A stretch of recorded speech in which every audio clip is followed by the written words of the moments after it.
یہ ویڈیو دیکھنے والے تمام افراد کو احتشام الحق شامی کی طرف سے خوش آمدید۔ ہماری آج کی ویڈیو ویلیو بیسڈ ایجوکیشن پر ہے۔ اس حوالے سے ہم بات کریں گے سر عاصم ندیم سے۔ السلام علیکم۔ وعلیکم السلام۔ سر، ہمارا آج کا موضوع ویلیو بیسڈ ایجوکیشن ہے، آپ اس کے بارے میں کچھ بتائیں گے؟ جی، ویلیو بیسڈ ایجوکیشن سسٹم کے بارے میں کوئی بات کرنے سے پہلے ضروری ہے کہ ہم سمجھیں کہ ویلیوز کہ جنہیں ہم اردو میں اقدار کہتے ہیں وہ کیا ہوتی ہیں۔ اس کے لیے آپ کو اپنے ذہن میں حضرت شیخ عبد القادر جیلانی علیہ رحمہ کے بچپن کا ایک واقعہ تازہ کرنا ہوگا۔ ننھے عبد القادر کو جب ان کی والدہ نے حصول تعلیم کے لیے ایک دوسرے شہر میں بھیجنے کا فیصلہ کیا تو دو کام کیے تھے۔ ایک یہ کہ ان کے کپڑوں میں 40 اشرفیاں جو ہیں وہ سی دی تھیں، اور دوسرا یہ ہے کہ انہیں تلقین کی تھی کہ بیٹا ہمیشہ سچ بولنا ہے۔ تو کچھ یاد آیا آپ کو؟ جی، سارا واقعہ یاد ہے۔ تو وہ پورا واقعہ ہم سب نے کہیں نہ کہیں پڑھا ہوتا ہے، سنا ہوتا ہے، اور ہمیں یہ بھی پتہ ہے کہ اس واقعے کو اس کے جو قافلے کو ڈاکوؤں نے رستے میں لوٹ لیا تھا، اور پھر ڈاکوؤں نے ہر ایک سے پوچھا تھا کہ بھئی آپ کے پاس یا تمہارے پاس کیا ہے۔ تو جب انہوں نے شیخ عبد القادر جیلانی سے پوچھا کہ بھئی آپ کے پاس کیا ہے، تو ان کے پاس دو آپشنز تھے۔ ایک تو یہ تھا کہ وہ سچ بتا دیتے، اور ایک آپشن یہ تھا کہ وہ جھوٹ بول لیتے کہ میرے پاس کچھ نہیں ہے، اور یوں ان کی اشرفیاں بچ جاتی۔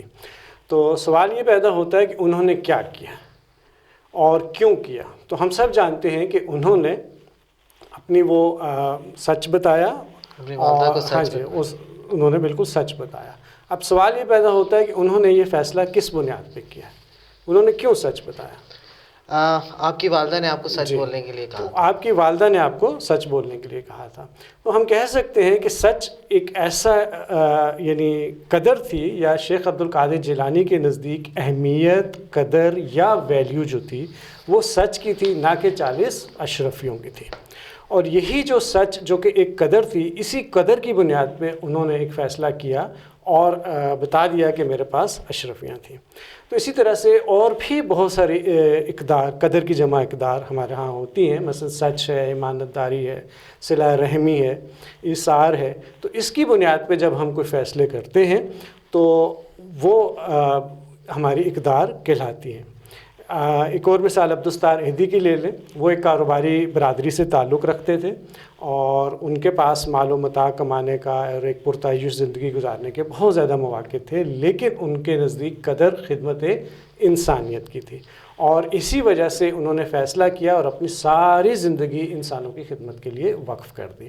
تو قدر وہ چیز ہے کہ جس پہ ہم اپنی زندگی کے اہم فیصلے کرتے ہیں۔ اسی قدر کو اگر ہم اپنے اسٹوڈنٹس کو سکھانا چاہیں، یعنی قدر کی جمع اقدار، اور انہی اقدار کو ہم اپنے اسٹوڈنٹس کے ساتھ کو سکھانا چاہیں، سائنس، میتھ، انگلش، اردو وغیرہ کے ساتھ ساتھ، تو وہ ہمارا ویلیو بیسڈ ایجوکیشن سسٹم کہلائے گا۔ اچھا، کیا یہ قدر ویسے ہی سکھائی جائے گی کہ جیسے دوسری جو سبجیکٹس ہیں وہ پڑھائے اور سکھائے جاتے ہیں؟ نہیں، ایسا نہیں ہوگا، اس کا اپنا ایک طریقہ ہوگا۔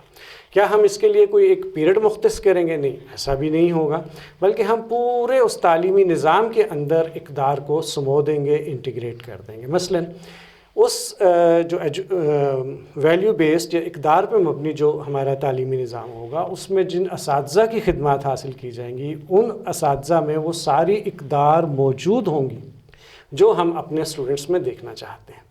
جب اساتذہ پڑھائیں گے بچوں کو اور ان کو انسپائر کریں گے اپنی ٹیچنگ سے، تو بچے نتیجے کے طور پہ اپنے ان اساتذہ جیسا بننا چاہیں گے، اور جب وہ ان اساتذہ کو کاپی کریں گے، ان کو رول ماڈل سمجھیں گے، ان کی ماڈلنگ کریں گے یعنی نقالی کریں گے، تو پھر رزلٹ یہ نکلے گا کہ ان میں بھی وہ ساری اقدار موجود ہوں گی کہ جو ان کے اساتذہ میں موجود ہیں۔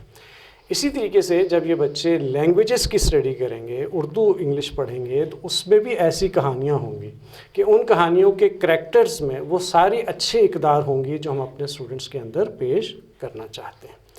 نتیجہ کے طور پہ، اور پھر ان کریکٹرز کو وہ اتنے اچھے طریقے سے پیش کیا جائے گا کہ ہمارے اسٹوڈنٹس چاہیں گے کہ وہ ان کریکٹر جیسا بن جائیں۔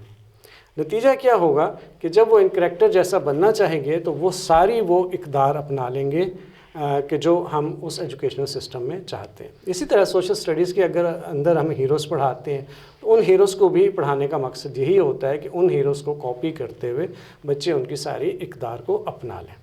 اسی طرح جو کو کریکولر ایکٹیویٹیز ہوتی ہیں جنہیں ہم نصابی سرگرمیاں کہتے ہیں، ان کے بھی موضوعات ہم ایسے رکھیں گے کہ اس سے بچوں میں اقدار پروان چڑھیں۔ تو مختصر طور پہ میں نے قدر، اقدار، ویلیوز کی تعریف بھی رکھ دی اور یہ بھی بتا دیا کہ جو ویلیو بیسڈ ایجوکیشن سسٹم ہوگا اس کی مختصر سی خوبیاں بھی آپ کے سامنے رکھ دی ہیں۔ اب کریکٹر ایجوکیشن کے بارے میں کچھ بتائیں۔ اچھا جی، اب جب آپ کریکٹر ایجوکیشن کی بات کرتے ہیں تو یہاں بھی ہم کریکٹر کو ڈیفائن کر لیتے ہیں۔ دیکھیں، شیخ عبد القادر جیلانی کے ہاں قدر کس کی تھی؟ سچائی کی تھی۔ تو جب انہوں نے اس سچ پر عمل کیا تو یہ عمل ان کی پہچان بن گئی اور وہ ایک سچے اور کھرے انسان کہلانے لگ گئے۔ اسی طریقے سے عبدالستار اہدی کے نزدیک قدر جو تھی خدمت انسانیت کی تھی، اور جب انہوں نے عملی طور پہ یہ خدمت کی تو وہ خادم انسانیت ان کی پہچان بن گئی۔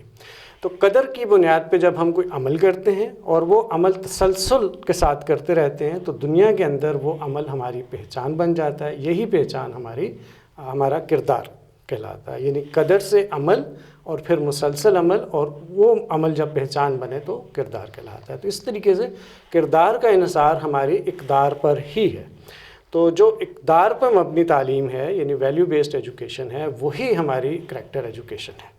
تو یہ ایک ہی چیز ہے، کوئی مختلف چیزیں اس طرح سے نہیں ہیں جی۔ اور تربیہ اسکول کسے کہیں گے؟ ہاں جی، اب جب آپ تربیہ اسکول کی بات کرتے ہیں تو دیکھیے، میں نے کہا کہ ایسا اسکول کہ جس میں اقدار کو ہم پروان چڑھانا چاہتے ہیں، ویلیوز کو بچوں میں ڈیولپ کرنا چاہتے ہیں، تو ڈیولپمنٹ آف ویلیوز یا اقدار کو پروان چڑھانا اور پھر اس اقدار کو عمل کی صورت میں دینا کہ وہ بچوں کا کردار بن جائیں، یہ جو ایک عمل ہے، یہ جو ایک پروسیس ہے، اس پروسیس کو ہم عربی کے اندر تربیہ کہتے ہیں اور اردو میں ہم اس کو تربیت کہیں گے۔ یعنی وہی اقدار سے کردار کا جو سفر ہے یا وہ عمل ہے، وہ ہماری تربیت ہے۔ تو اس پس منظر میں جو تینوں چیزیں ہیں کہ ویلیو بیسڈ ایجوکیشن ہے، یا جسے ہم کریکٹر ایجوکیشن کہہ رہے ہیں، یا جسے ہم تربیہ اسکول کہہ رہے ہیں، یہ ساری ایک ہی چیز کے مختلف نام ہیں۔ شکریہ سر، آپ نے مشکل موضوعات کو نہایت آسان کر کے پیش کیا جی۔ تو ناظرین، آج کی اس ویڈیو سے شام الحق شامی کو اجازت دیں۔ اللہ حافظ۔